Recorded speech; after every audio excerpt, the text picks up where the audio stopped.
I don't talk as much about silver here, but I do enjoy the precious metal nearly as much as copper. I'm not going to melt my silver down and make nails or a knife out of it, not unless I'm up against werewolves. But I do stack it in different forms. Some people like silver coins issued as legal government tender, others enjoy generic bullion rounds, and some prefer junk or constitutional silver that is less than pure.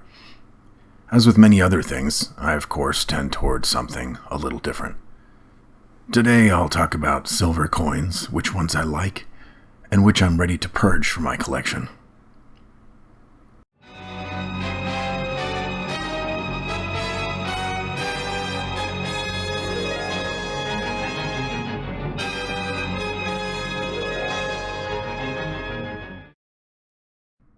Hello, fellow mutants. I don't show off my silver stack much because I keep it in an undisclosed location, but I do look forward to sharing a few representatives of my favorite categories today.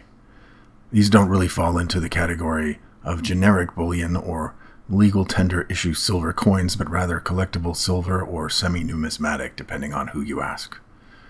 In general, they should state their silver content somewhere on the coin, though I have seen a couple of examples of those that don't, and I usually take care to set those aside.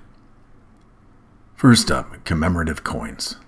These tell a story about something you're interested in, commemorate a trip you took, or are a fun display in conversation pieces.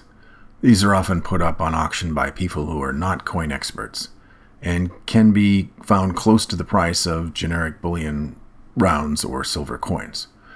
For example, I occasionally make a trip to NASA near Houston and have memories of going there as a boy, so I enjoy NASA memorabilia. I have normal non-silver coins as well as this silver one, which was maybe $35 on eBay. Another one of my favorites is this coin from the U.S. Mint of President William Henry Harrison. You may not have heard of him, which is not surprising since he only lived for a month after getting into office. This coin reminds me to value every day like it might be my last. Just because you feel like you've reached the pinnacle of life doesn't mean it can't be snatched away from you in an instant. If I gift a silver coin to someone, I also like to consider what they might be interested in. So, if I know someone who likes rugby, for example, and I see a commemorative rugby coin in good condition up for auction, I might pick that up as a gift. That way I'm not pushing a bullion hobby on someone with generic rounds or silver eagles, but giving them something they'd like anyway due to their own interests or hobbies.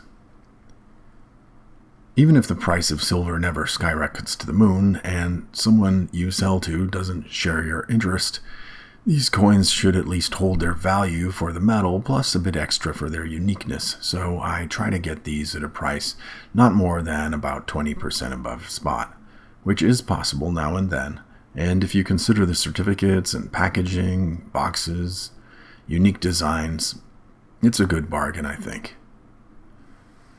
Next up is Indian sovereign nations. These are often neat designs that can align with my fascination with Native American culture, especially in the Southwest, where they survived and thrived in what we now consider to be the desert. Technically, these are often coins rather than bullion rounds, since they can have a printed value and in some cases might even be considered a form of legal tender. I also like Indian sovereign nation coin sets, which can be found for a reasonable price at auction. Although many of the older examples of silver coins from the 1970s don't appear to have their silver content listed on the coin, ask the seller to show you the rim of the coin, which may indeed display the silver content. Speaking of silver content on the rim of the coin, here is a Maui trade dollar in silver. I recently did a whole video on Maui trade dollars, but I also like to get them in silver when I can find them at a reasonable price at auction. They usually come in a display case with a certificate of authenticity, and the silver content is on the rim edge. If you haven't seen my video yet, it's worth noting that most examples you find online will either be cupronickel or in some rare cases gold-plated, with the 999 fine silver commemorative examples being rather rare. Lastly, the ones I'm thinking about purging. Here is a very nice coin, but not really aligned with my interests, and it's the Year of the Monkey.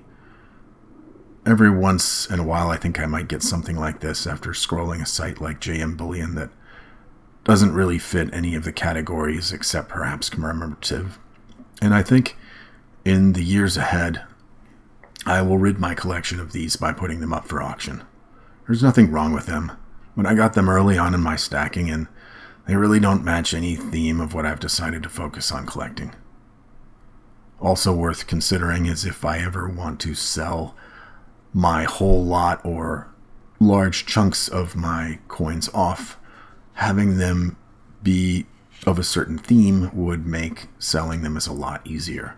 And this one doesn't really fit into any of the other themes.